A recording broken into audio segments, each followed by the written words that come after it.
Good morning. I'm Edmund Phelps. It's been a joy and an honor to have Philip Howard in the Center on Capitalism and Society while keeping his role fully in common good. And we're delighted that he chose to embed this most recent conference of his right here in the Center on Capitalism and Society. I know we all want to get an early start, so without further ado, I pass the microphone to Philip Howard.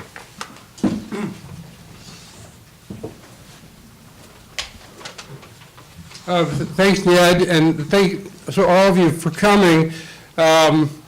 We have a remarkable group of panelists showing up, some live, some virtually, and a fantastically interesting audience.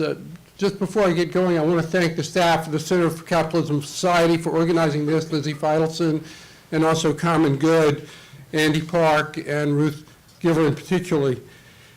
I thought what I would do is give a 8 or 10 minute summary of the hypothesis for this forum, and then we're going to hear for the morning people from different disciplines talking about their take on what's happened in modern government.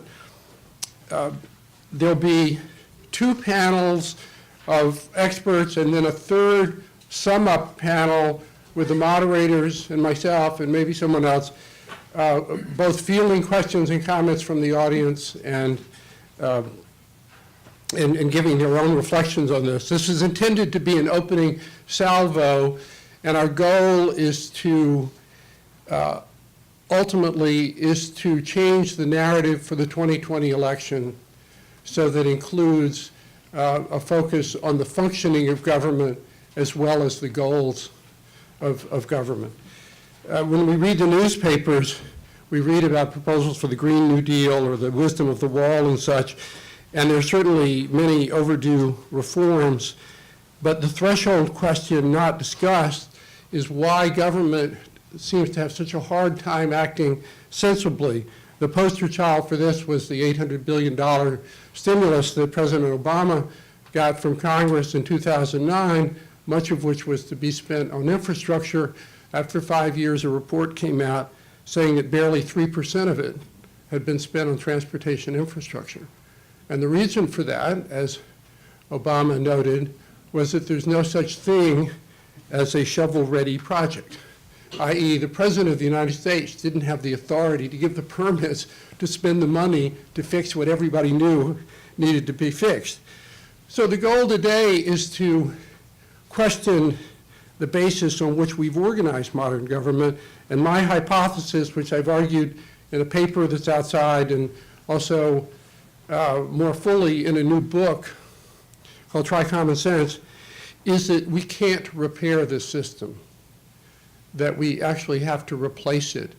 We can't repair it because it's impenetrably dense and doesn't let humans make the choices needed to get anything done. One of its side effects is it makes people on the ground also feel suffocated. One of the reasons I think that they voted for Donald Trump. Now, the idea of this governing system is that the proper way to advance public goals is to tell people how to do things correctly, that regulation would be precise and uniform like an assembly line, public choices must be objectively correct, either by complying with a detailed rule or with objective proof. And the reason we have this system, it's a relatively new framework, it only began after the 1960s, is grounded in distrust, specifically the distrust of humans and human judgment and values. And coming out of the 1960s, this distrust was fully warranted: racism, pollution, lies about Vietnam, Watergate, et cetera. And the whole idea we would have this sort of modern system of government where we would avoid bad values by eliminating values altogether. The problem is it doesn't work well. It's a form of central planning. It's certainly not what the framers had in mind when they created a system of principles that allocated responsibility to different branches to make choices and the other branches to check and balance them. The whole idea of the Constitution was to give the different officials and branches the power to make decisions and then the others to hold them accountable. This new framework that we invented after the 60s has grown really in a way that no one intended. No one really designed it. It's now about 150 million words of binding federal law and regulation. It far exceeds the capacity of humans to understand it. Even companies with thousands of lawyers like J.P. Morgan, constantly running afoul of it. They can't comply with it. Daily life has become a kind of minefield. Teachers are told never to put an arm around a crying child. Bad joke can get you fired. Doctors and nurses spend half the day filling out forms that no one reads. And Americans have now been trained to go through the day asking themselves, can I prove what I'm about to do is legally correct? And it's suffocating to people. Again, I think that's one of the incentives for people to vote for why some people voted for Donald Trump. For decades, the public debate, and this continues, has been to draw the line between basically pro-regulators and deregulators. The deregulators have lost. The last 4 Republican administrations have all promised to deregulate, and government's only gotten larger. The reason for this is probably because Americans want clean air and Medicare and such. So I think they've been arguing about it in the wrong dimension. It's really not what government does as much as how it does it, and that is not allowing people to make sense of their own daily choices. I've written a paper for the forum. It's available somewhere in the back. But in the paper, I look at modern bureaucracy through the lenses of 3 disciplines. And in each case, the structure of modern government is indefensible. It violates the basic truths of what everyone agrees are the premises of those disciplines. So in economics, for example, this system doesn't leave room for people to adapt. It makes trial and error basically illegal. It doesn't honor trade-offs of time or limited resources or such. Often you can solve a problem, you can solve 90% of a problem with 10% of the cost. That's how criminal law works and contract law works. They don't try to achieve a kind of a perfect uniformity where every contract goes forward and there's never a dispute over it. We can't eliminate crime with criminal law, and yet we do our best to achieve, with a set of laws and principles and enforcement mechanisms, enough enforcement that people generally trust interacting in a free society. But regulation doesn't work that way. It wants it to be perfect. And so it squanders a huge amount of money. In psychology, and this is something I learned more of, actually, after I wrote my recent book, I found some material by a professor named John Sweller and his teams at the University of New South Wales. It turns out that complicated external criteria like checklists, for example, or bureaucratic rules, actually use up what's known as your working memory. So, and that's the conscious part of your brain. It actually has limited capacity to deal with very many ideas at the same time. And if you have too many external criteria, bureaucratic rules, it makes it very difficult or impossible to draw on your long-term memory, which is the experience and the things where the genius of humans is. So the effect of giving people too many rules is it makes them stupid. It actually makes people not be able, and all those stories you read about in Kafka and Dickens and such, it's not that people are trying to be mean, it's just that they can't even access their empathy. So we've created this system that's actually anti-human. And it's anti-human just by, you can evaluate it by looking at the cognitive sciences. And then also, I look at it through the viewpoint of rule of law theory. Law supports a free society by drawing outer boundaries. You can't steal, you have to comply with your contracts, you can't pollute, And then in between those boundaries, you're free. And law supports freedom because by protecting against those things, people don't have to be defensive during the day. They can move forward without fearful that the water they're about to drink is adulterated in some way. Bureaucracy also tries to avoid bad things, like sort of adulterated food or such. But it does this by replacing our freedom. Not by walls, but by bringing tentacles in and telling you all day long how exactly you have to do something correctly. So it sort of protects the egg by killing the goose. So you're no longer free. You're free to do things the way someone wrote a rule years ago. It tells you to do it. So there's a disjunction, and Jeremy Waldron from NYU Law School is going to be here today to talk about this, about sort of the rule of law and bureaucracy. Paul Romer, who recently won the Nobel Prize in Economics from NYU, will be here virtually. He's on the West Coast. We had an interesting exchange the other day. He said, Philip, giving officials discretion is a hard sell in the age of Trump. You don't want Donald Trump's people to go making decisions where you see it in the newspaper, and I'm sympathetic to that point of view. But my rejoinder to Paul was, the system of law is not about giving people discretion. It's about giving people responsibility. They're not 180 degrees the opposite idea, but almost. Discretion basically implies do whatever you want. Responsibility is an affirmative duty to do something that's defined by law and enforced by other officials. That's our constitutional framework. So what I'm talking about is a system where people have to take responsibility, the duty, and are accountable, and it's defined. It's not letting people do whatever they want. And there's this kind of misconception that if you don't have a clear rule, that anybody can do anything they want to do. That's not the way law has ever worked in the history of civilization. If you find any agency or school that works tolerably well, you'll find people who are doing this. They go to work. They don't have their noses in rule books. They're basically they're trying to make sense of their daily choices. So my thesis here is that this emperor has no clothes. We can't repair it.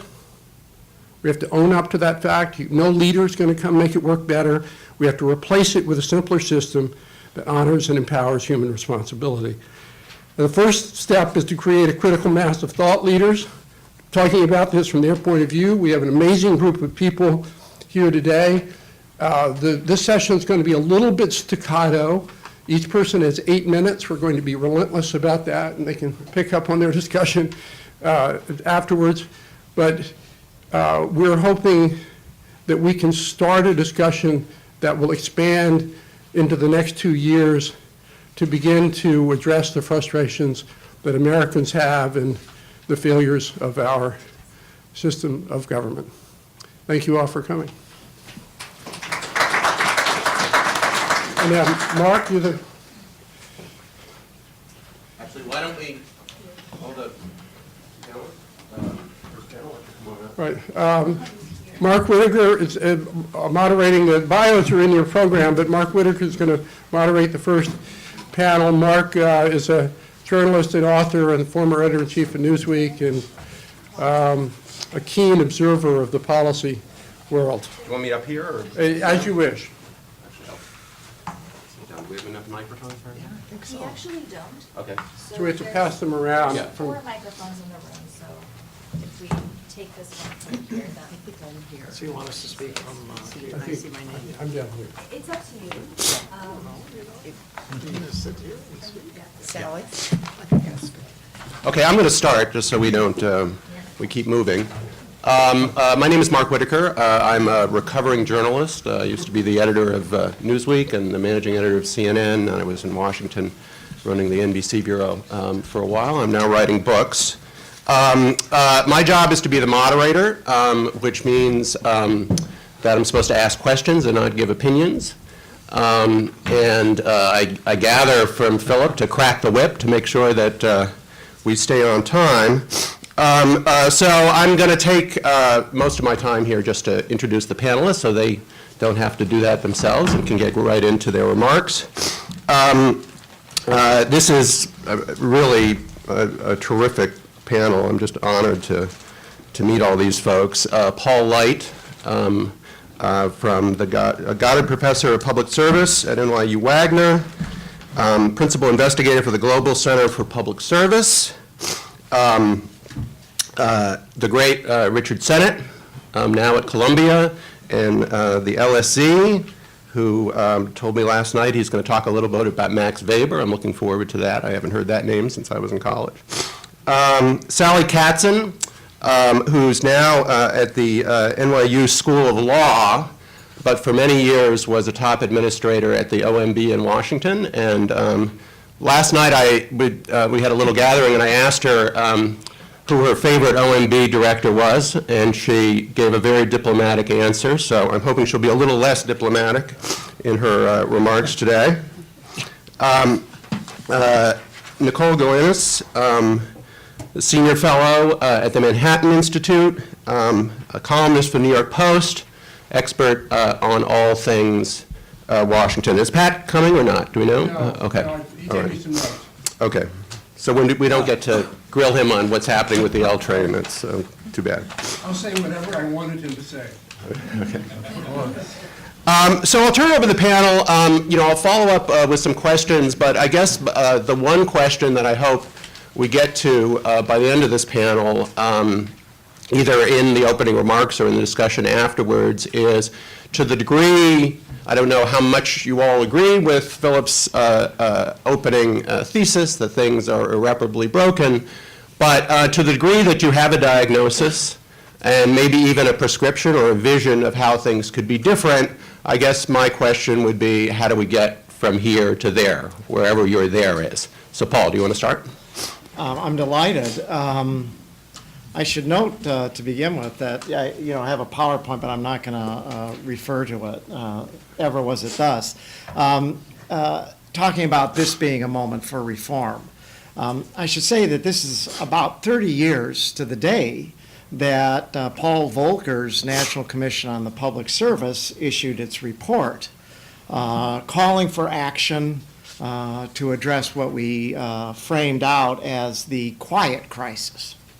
At the time, we could see markers of decay in administrative systems. The commission, which I worked for a brief moment in the wake of an emergency dealing with the deputy director who passed suddenly, the commission decided to frame this out as an argument around the need for immediate action on a number of different fronts.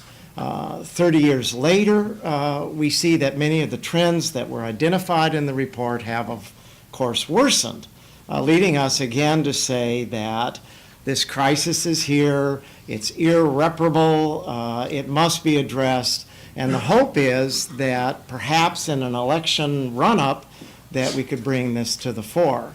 In my discussion here today, I've identified 6 hazards, actually, that face the federal bureaucracy and that really came to the fore in recent weeks with the shutdown. We started to see some things manifest themselves in terms of the discussion about what was going on with the shutdown and its ultimate effects, whether in losses to GDP, problems recruiting the next generation of federal employees, delivery of services in broken bureaucracies, the remarkable slowdown in the appointment of senior officers in this administration, the gaps, and so forth in delivery.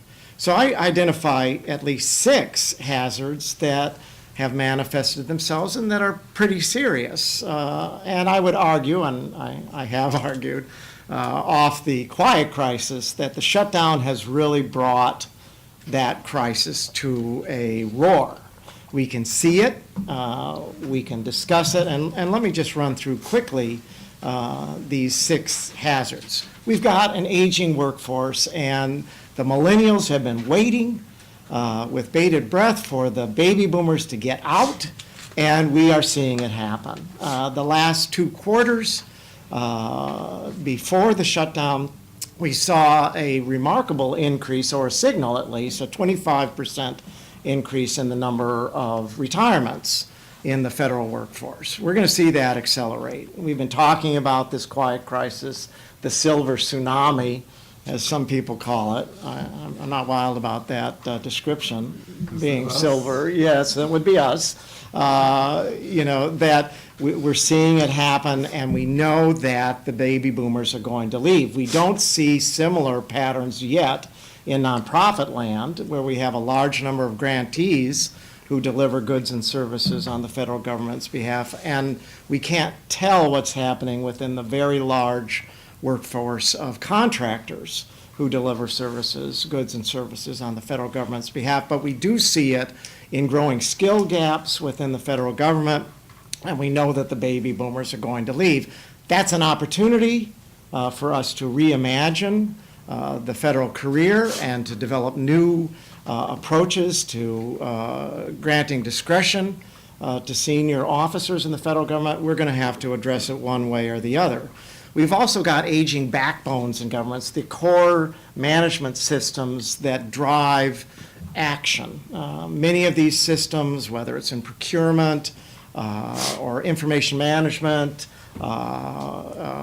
recruitment, personnel, we see deep skill gaps where we are just unable to develop reasonable approaches to managing government activities. We have aging hierarchies. The federal hierarchy has never had more layers of managers, nor more leaders per layer. We are 71 layers from the bottom of government between the top and bottom of government. I know that because I count titles.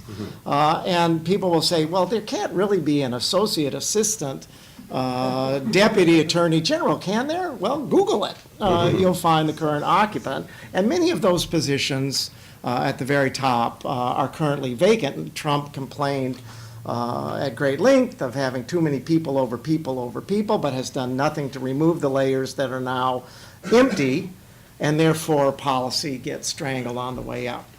We've got aging organizations. It's been a long time since we lost the reorganization authority that might have let presidents move more quickly to reform government or to rationalize government. It's been a much longer time since we actually took on government reform. Herbert Hoover was the last leader of a major reform commission to deal with this. I'm not saying the answer is another Hoover commission, but we might think about it.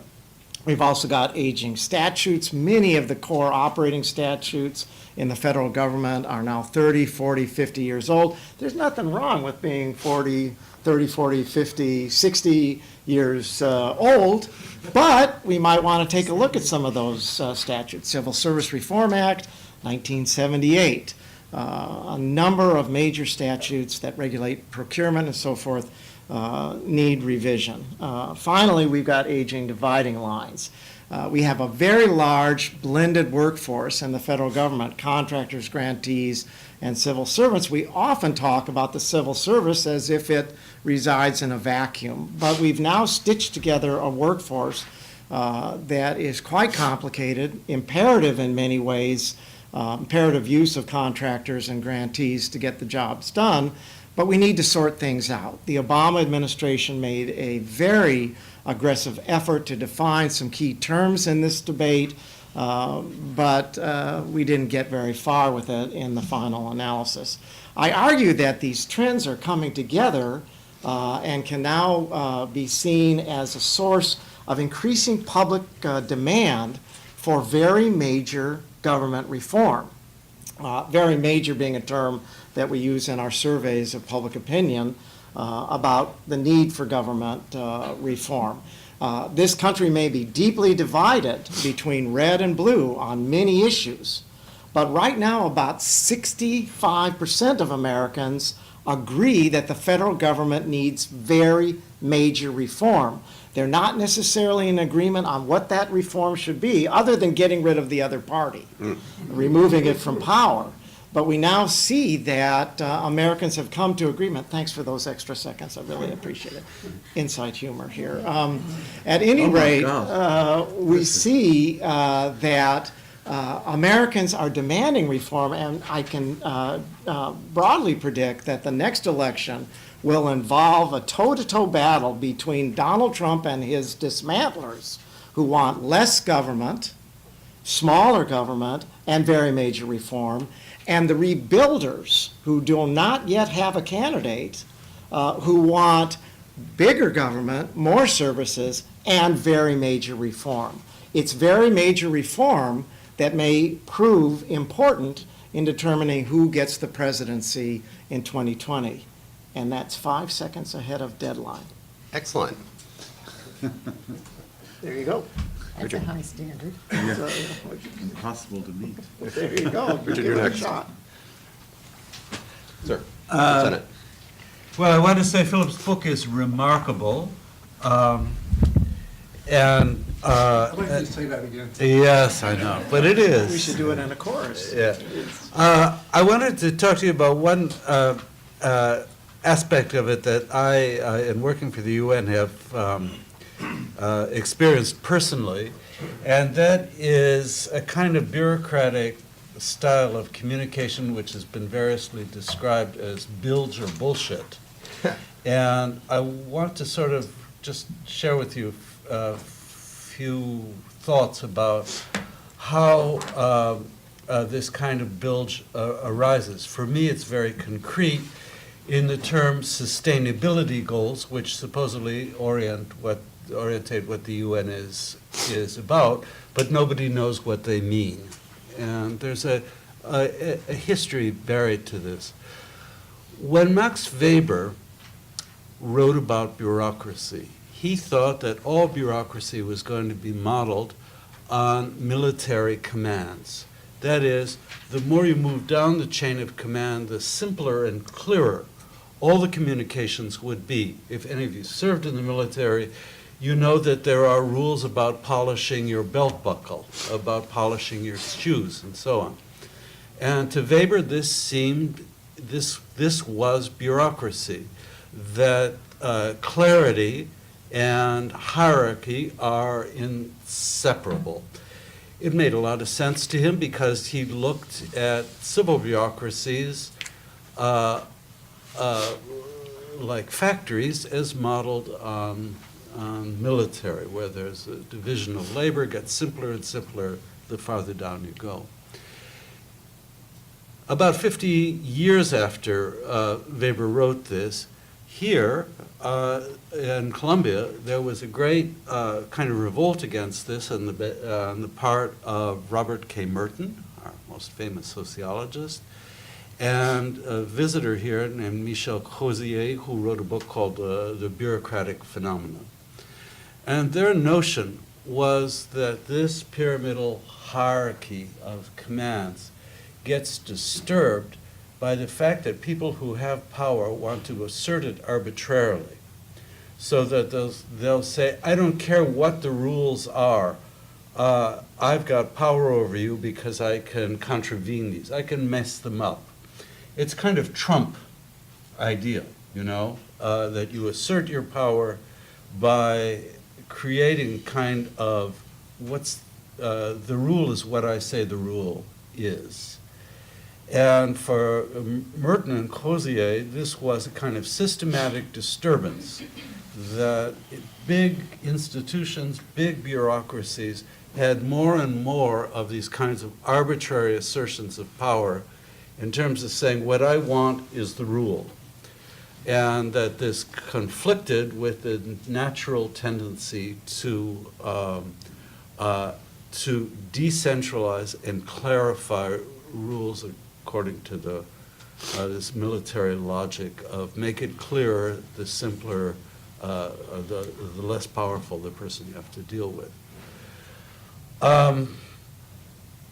Now, another 50 years later, after Merton and Crozier, we have a kind of different attitude towards, or a different understanding of bureaucratic bilge.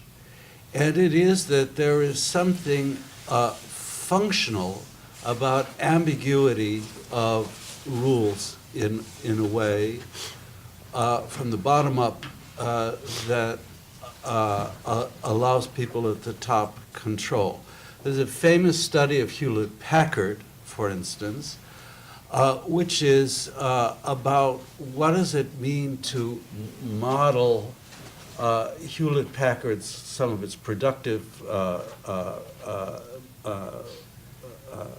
products that it makes on 3D printing. The top issues a command saying 3D printing is now the model for all printing. That's all it says. And below, as this study found, people are trying to say, well, what's that mean? And who gets control of the meaning of defining what 3D, you know what 3D printing is, what 3D printing means for a place like us who do two-dimensional printing. So you've got a kind of conflict about who can furnish clarity.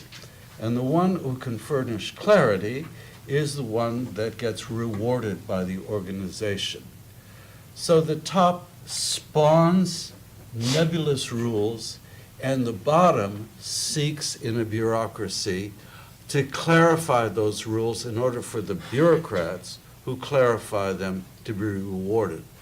That, I'm sorry to say, is the story that I have seen in the UN over 30 years now in the pursuit of something called sustainability goals of the United Nations.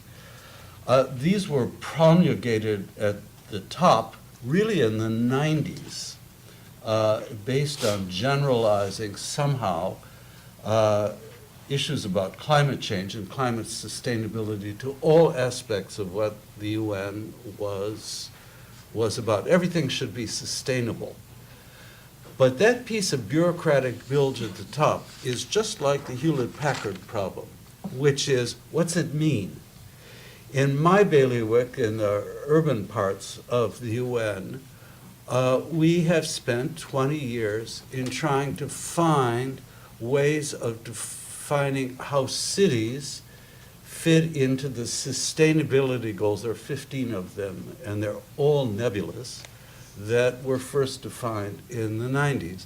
People spend vast amounts of time trying to say, well, this is how we fit into goal 11, or this is how goal 4, subsection B3, would relate to the work we do. And the people who can do this bureaucratic exercise are the ones who get rewarded in the system, as I've seen, and are promoted. Whereas the ones who want to work the way Philip is talking about, loosely, without arriving at a difference, who say, look, it's all bullshit, but let's just go ahead and do it. We've got to, buy 40,000 tents for these refugees. Let's not worry about whether it's sustainable or not. Those people do not prosper in the system. So this is, I think, it's a different kind of phenomenon. And the advent of big data, which means that there are lots of resources to draw on, only makes it worse. We've got lots of information, but this kind of bureaucratic structure means that the very resources we have to define something only reinforce this, I'll stop, this problem about bureaucratic bilge. And that's why I find Philip's book so illuminating. We have to get out of this. It's pervasive, certainly in the nonprofit world, and it's self-destructive.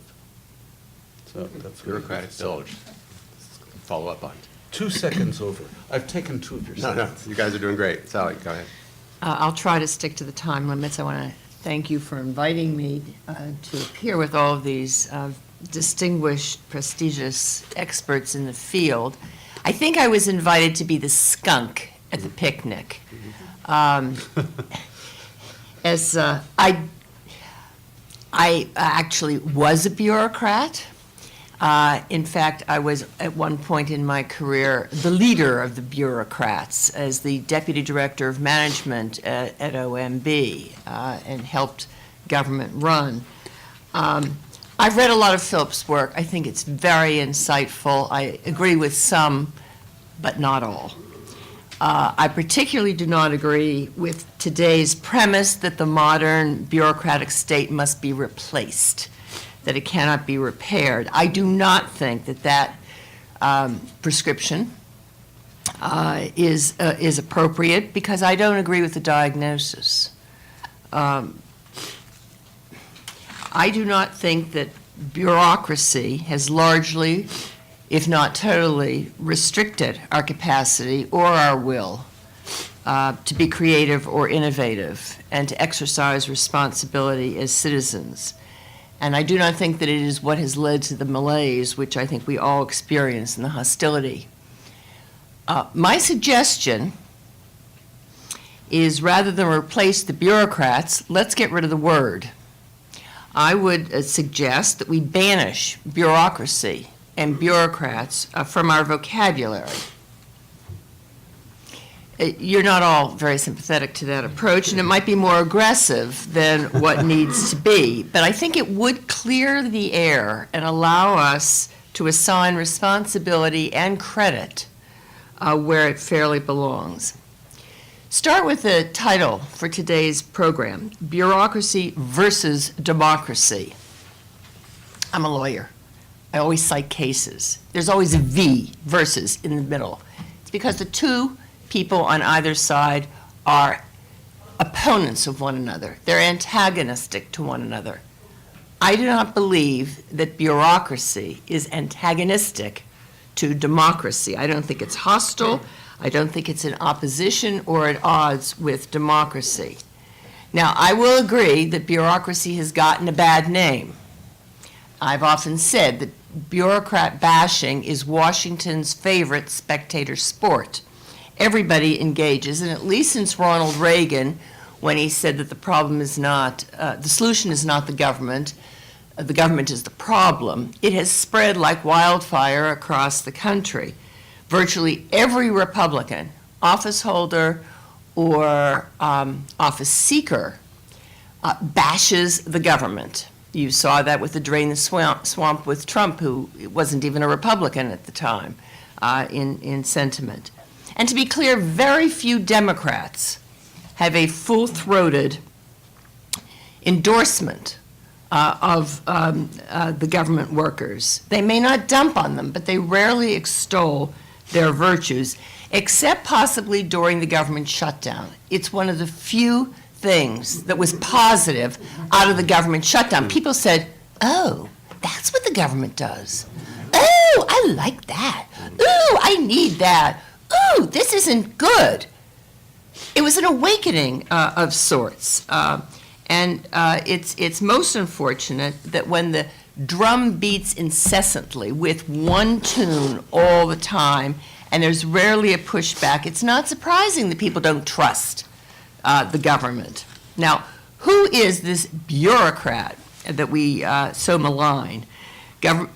Dictionary says it's an official in a government department, in particular one who is perceived as being concerned with procedural correctness. Is that so bad? Is that really something that is so offensive? At the federal level, that would include the people who process our Social Security checks, the people who monitor the weather to issue tornado warnings, the rangers who patrol our national parks, the scientists who work at our national labs, the people who collect census data or other statistical data, the people who inspect our meat processing plants, air traffic controllers. They're all bureaucrats. They're all the people we're going to, get rid of? Change their mentality? Do they abide by and apply the laws and the rules of their respective agencies? I sure as hell hope so. Is that grounds for criticism or scorn or derision about how they go about the work? I don't think so.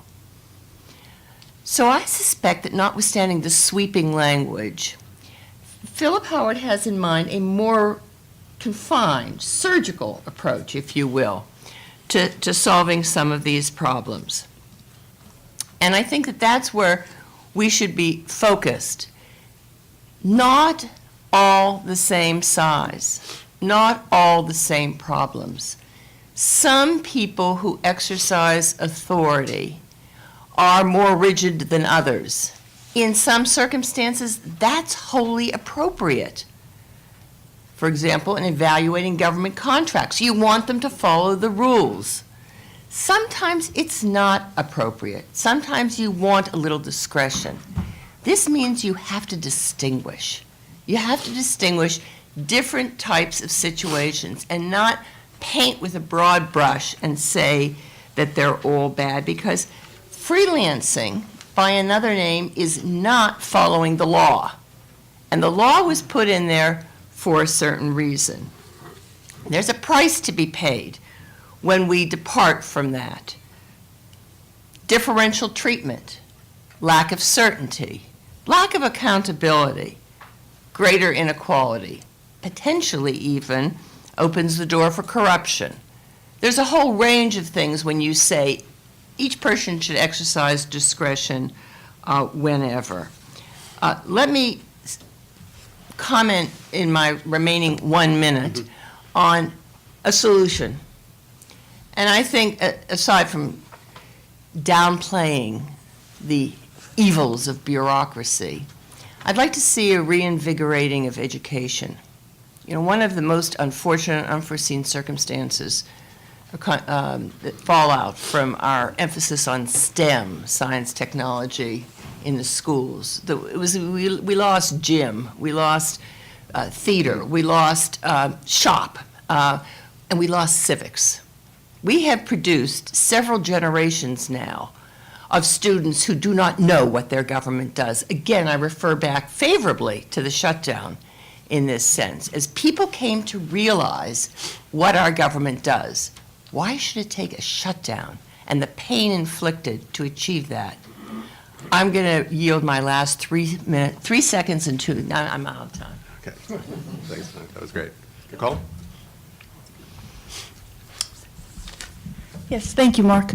Like Philip, I think that much of our bureaucracy has gone awry, but like Sally, I do have a healthy respect for the well-structured bureaucracy that much of government and much of the public depends on. For example, to take Sally's example of the government shutdown, one would not want transportation security agents at the airport to have tremendous discretion over what they'll allow on a plane and what they won't. You wouldn't want a TSA agent to say, well, this person looks like he's qualified to carry a gun on the plane and this person doesn't. You want clear rules that are clearly and consistently followed. But to talk about how some of our bureaucratic systems are not serving the purpose they were meant to serve, I will descend from the philosophical examples of Max Weber down to the example of the New York City Taxi and Limousine Commission. And first, I'll give you a short tutorial, if some of you don't know, on how New York City government is supposed to work and how some important aspects of New York City government still work. The New York City government was set up so that there's clear political accountability and checks and balances. And it still works this way in transportation, fire department, police department, sanitation, a lot of what government is supposed to do. How does it work? The mayor is elected by the public. The mayor sets broad policies. For example, we want to cut crime without placing an undue burden on minorities with stop, question, and frisk. We want to cut traffic fatalities and make more space for bicyclists and pedestrians on the streets. The mayor appoints commissioners to set the strategies and tactics to carry these broad policies out. There's, of course, oversight and input from the elected city council in terms of approving the budget and approving some, although not all, of these commissioners. If the mayor is not happy with police commissioner, fire commissioner, transportation commissioner, the mayor can ask for that person's resignation and start over with somebody else. So the political accountability there is very clear. But starting in the early 20th century, when the world in New York City got denser and more complicated, government also became denser and more qualified. And a good example of this is the exciting world of taxi cabs. Taxi industry has had 3 existential crises over the 20th century, all roughly 35 years apart. One was in the 1930s during the Depression, when too many drivers, people desperate to make a living, were chasing too few taxi customers, people who didn't have money to take a taxi around town, and so quality slipped. The drivers were idling in empty cars for below subsistence pay. And then what happened then was the city government, through its existing political accountability structures, dealt with the problem and put in place a regulatory regime that worked reasonably well for another 3.5 decades. What did the city do back then? The mayor and the city council put in place a system where a taxi driver had to apply for a taxi medallion, purchase a medallion for $10 from the New York City Police Department. Police Department set up a special bureau to enforce basic standards on licensed taxi cabs, licensed taxi drivers, and so forth. And that, again, that worked well. When did it stop working? It stopped working in the early 1970s. Why is that? Inflation meant that the taxi fare was not worth very much anymore to the taxi driver, the taxi medallion owner. Because they weren't making very much money, the taxi fleets stopped keeping up the cars fell into very poor condition. It was hard to attract quality drivers, so people started to say, the drivers, they don't know where they're going, I'd feel unsafe riding in the cab with these people. And then another phenomenon cropped up, which was what was at the time insensitively called gypsy cabs, where after 35 years of carefully regulating who could drive a cab, enforcement had become lax, and people, again, many of them new immigrants desperate to make a living, would just go out, paint a car yellow in some cases, and illegally pick up passengers, particularly in parts of the city that weren't well served by regulated cabs. And so in the outer boroughs, you had illegal cabs going around trawling for fares. And so what did the city do in the early 70s? It didn't take the same approach as it had in the 30s and work with the city council and the mayor to figure out, how do we adjust this regulatory regime for these new challenges? Instead, the city created a new bureaucracy, which was the TLC, the Taxi and Limousine Commission. This is a commission made up of 9 people appointed by the mayor with the advice of the city council.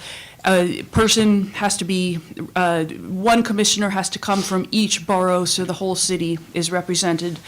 And the commission was the bureaucratic solution to how will we regulate taxi cabs. It was supposed to have flexibility to deal with all future problems. And the commission's mission is safe, efficient taxi cabs that are sufficiently plentiful. So you think there's lots of leeway for the commission to put in place the right regulations.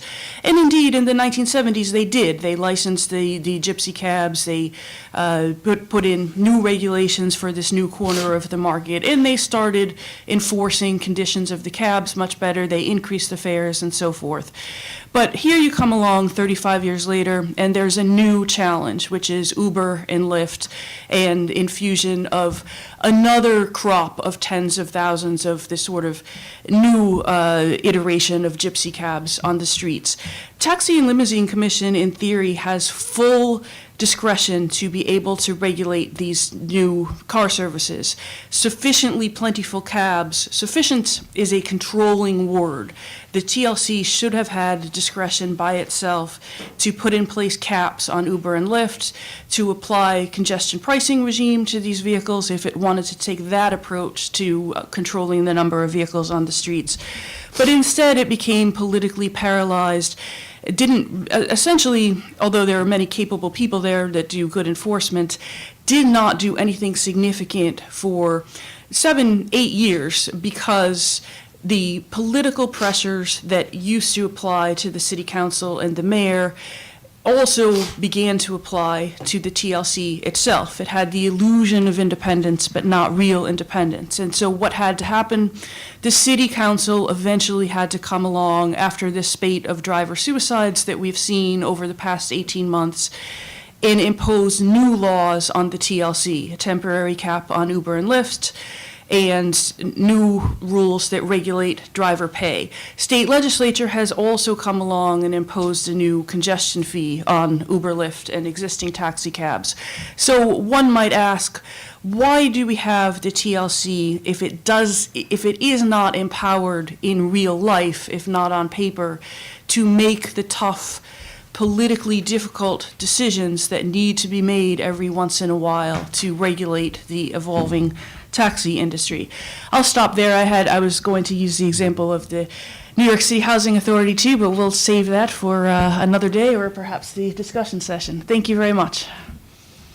Yeah, I think we'll have time of discussion to go into the housing. I'm trying to channel Pat Foy. Pat Foy is the president of the MTA. He and I have been working on infrastructure projects now for about a decade and trying to streamline infrastructure. He sent me notes and asked me to deliver them as best I can. Building infrastructure requires two things to do it sensibly. It requires a reasonable process, including environmental review and public input, because you don't want people to arbitrarily go in and put highways through parks or the like. And I'm a big believer in that as a former chair of Manhattan, zoning of Manhattan Community Board 6. And when I was a young lawyer, I believe deeply in public input. So you want to have a reasonable, fair process, and you also want to be able to manage the contracts sufficiently when you're building the infrastructure, so you don't waste taxpayer money. You get it done quickly, and you get it done.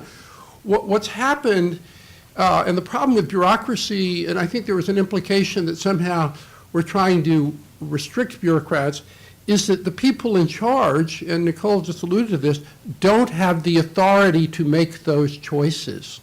There is no one in the federal government who has the authority to say, in one situation that Pat was involved in and I wrote about, oh, you're just raising the roadway of the bridge using the same foundations. There's no environmental impact or virtually none. Give me 50 pages of construction impacts. Instead, in that particular case, there was a 20,000-page environmental analysis that took 5 years to write because no one had the authority to say to the naysayers, no, that's not important. We need to get this bridge done, and the environmental impacts are obviously minimal because you're just using the same components of the bridge. So one of the problems with modern bureaucracy is that there aren't clear lines of authority that ultimately end up in a democratically elected leader. So democracy doesn't work. The bureaucracy doesn't work, and democracy doesn't work to hold them accountable.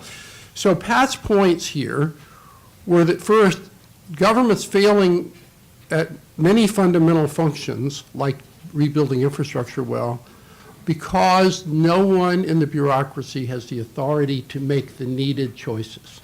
So it's a question, in this case, as in Nicole's case, of bureaucratic empowerment.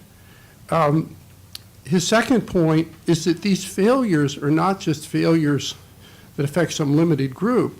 It actually affects the entire functioning of the society. In the case of infrastructure, it affects our competitiveness. It also affects job creation. His third point is that it disproportionately harms the poor.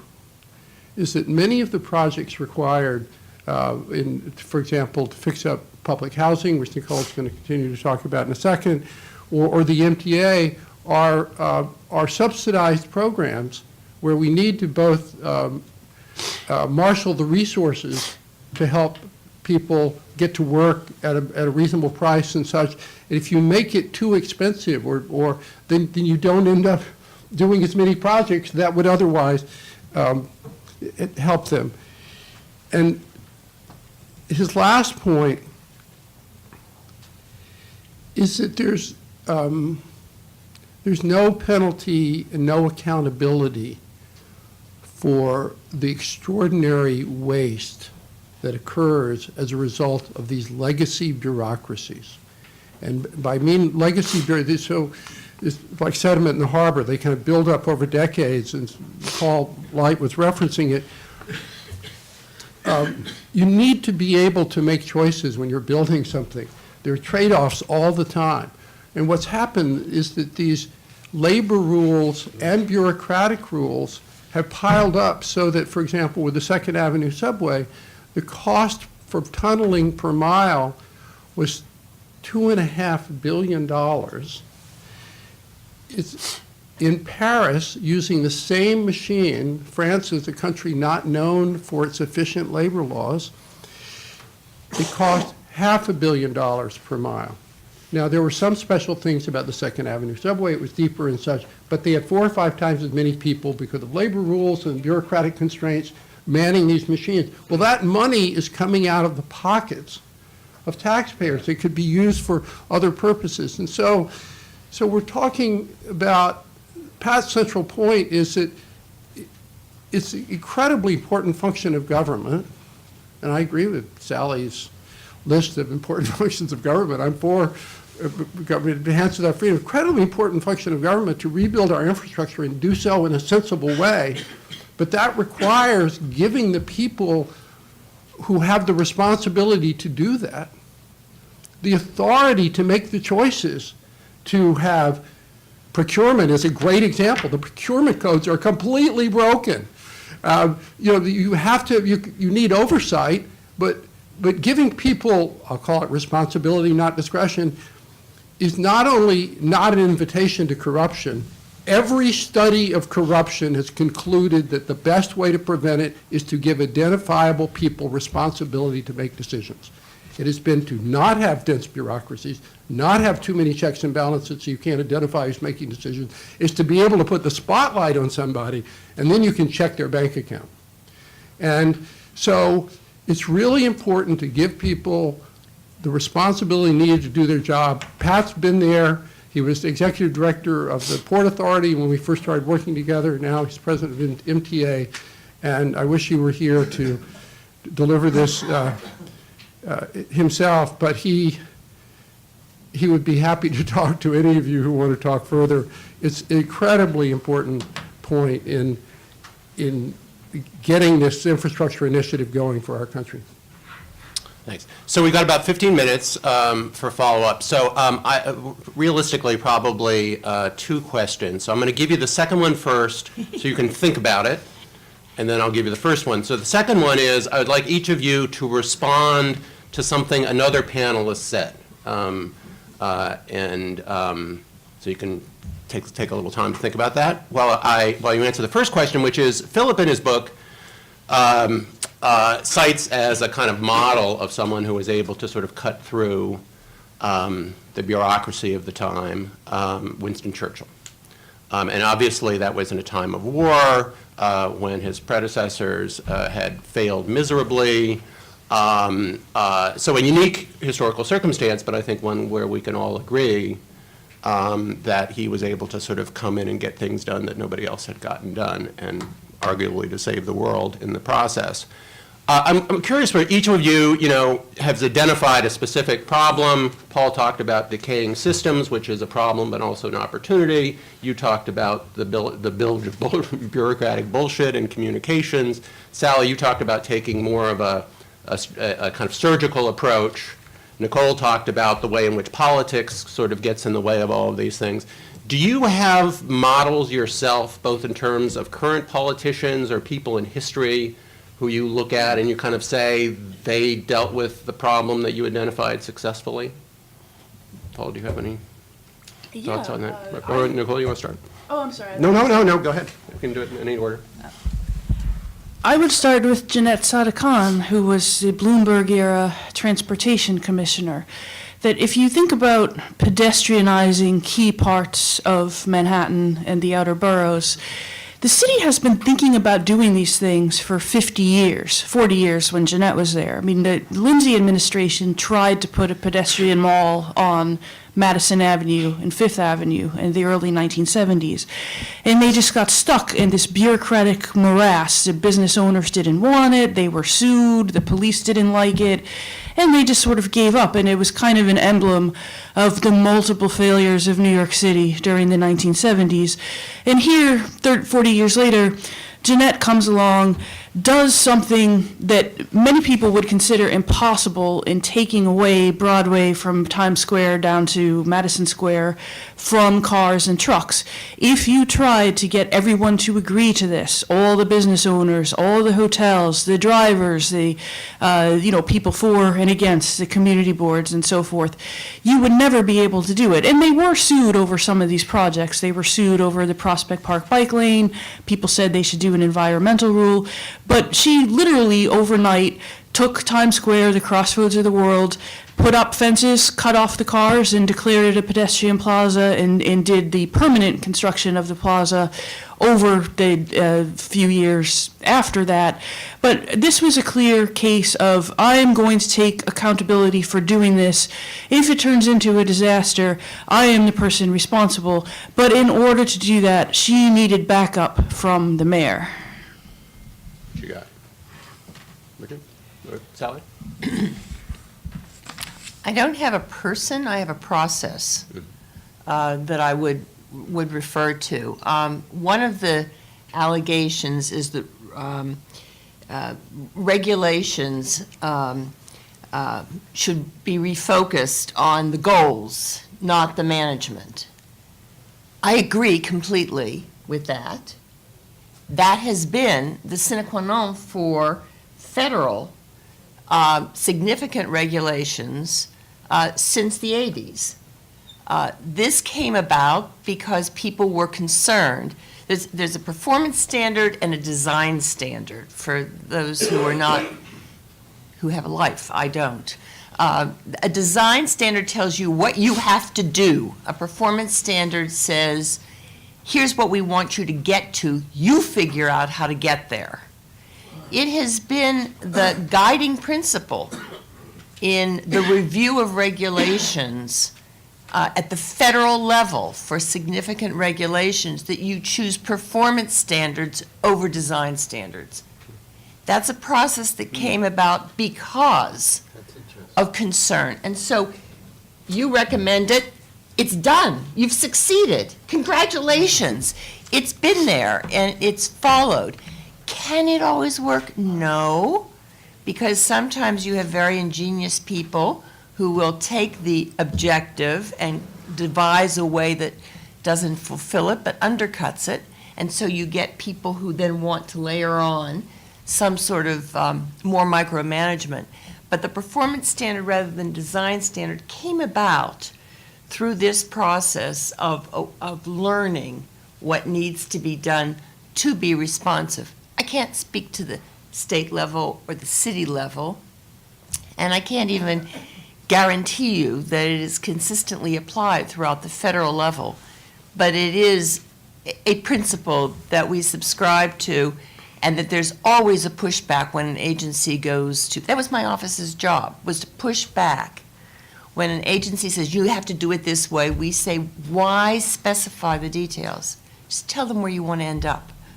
Give them some options to do it. Exactly what Philip Howard has been calling for, and it's done in some places, not all. Richard? That's very illuminating. I would say in terms of the UN, the two people that I think about who hew to this performance rather than design standard was one of the first Secretary Generals of the UN, Dag Hammarskjöld, who wanted to get things done and could formulate directives in a way that enabled people to try and do that. Dick Holbrooke was also somebody when he was at the UN who, do you know Richard Holbrooke? Yeah. Remember him? Who had the same kind of mentality.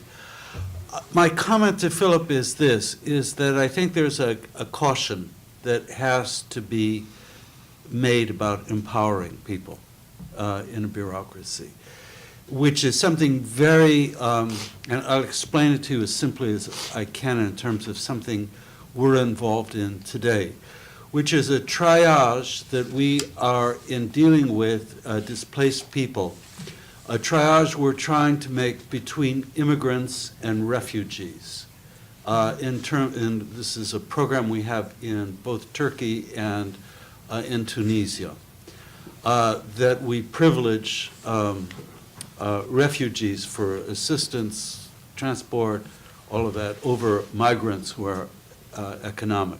This is a very gray area, and it's done on the ground by mostly young performance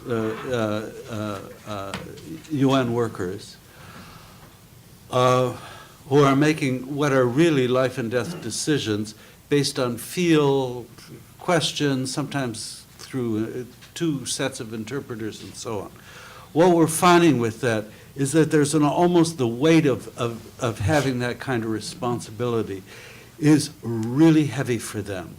And the high levels of stress, people flip out, they break down because too much responsibility has been loaded on them. And, this is not like, whether you get, this is not trivial. But it's at the point of delivery that what you're talking about can be something that is too much. And a project I'm working on is how to give these people making these essentially life and death decisions in the field, how to give them more of, to relieve the weight of having made that kind of those choices. It's filled with guilt. And I imagine soldiers have the same kind of problem. So this is not, it's not a rosy good empowering people in a system. It's something that has has a deep, deep undertow. Taking responsibility for something means you take responsibility into yourself. So I think that's the other side of this. Paul, do you have any thoughts on Well, models? I would say that in terms of people who've worked these issues, I thought the Obama administration had a pretty good crew of people who cared about these particular questions that we've got here. Jeff Zients, had strong opinions, and he made clear to Congress. He pounded away on some of these issues. I'm not going to say much about Sally because it would be obsequious, perhaps. I don't know. But it was a good group.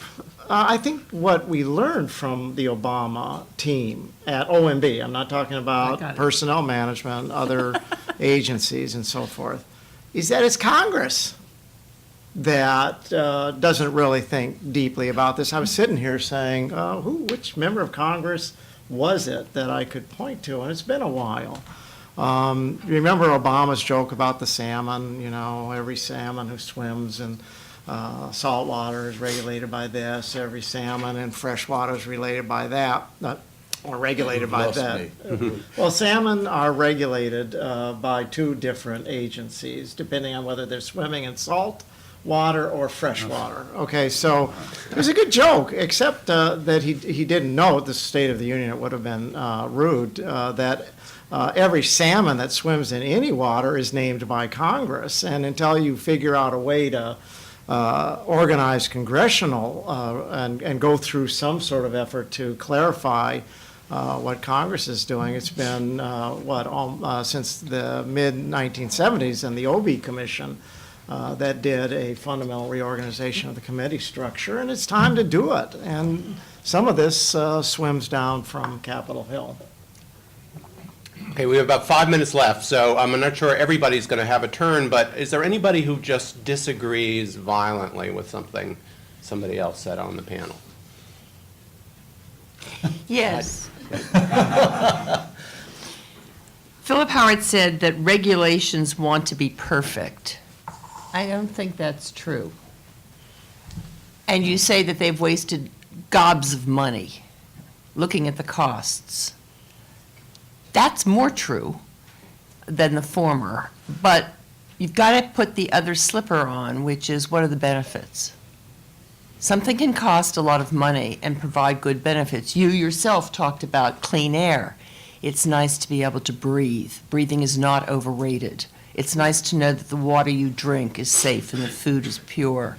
Your workplaces are safe.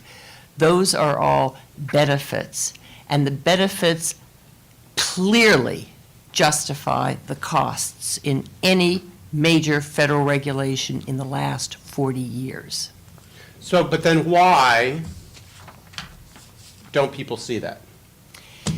Well, the costs are usually focused on the regulated entities who squeal like stuck pigs, and the benefits are dispersed among everybody, a much broader group who don't really have a voice in the matter, don't speak to the matter, and we take things for granted. We have, Sinclair Lewis, and then you have the FDA, the Corvair, and now you have NHTSA. We have pocketed all of that. We have taken all of that safety, cleanliness, purity, and we have put it in our pocket, and we don't say anything about it, and no one speaks about it. Okay, Phil. I've said over and over again. Paid for the microphone, as I agree with government's goals, but the proof is in the pudding.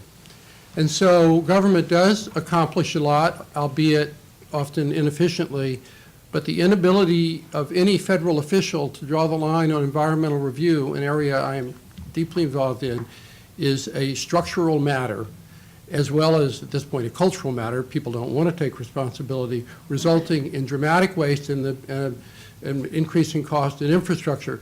There was a feature in the New York Times last year about regulation of an apple farm. One of the federal regulations requires that the apples be covered, apple cart, after the apples have been picked, be covered with a cloth on the way from the orchard to the barn to avoid bird droppings.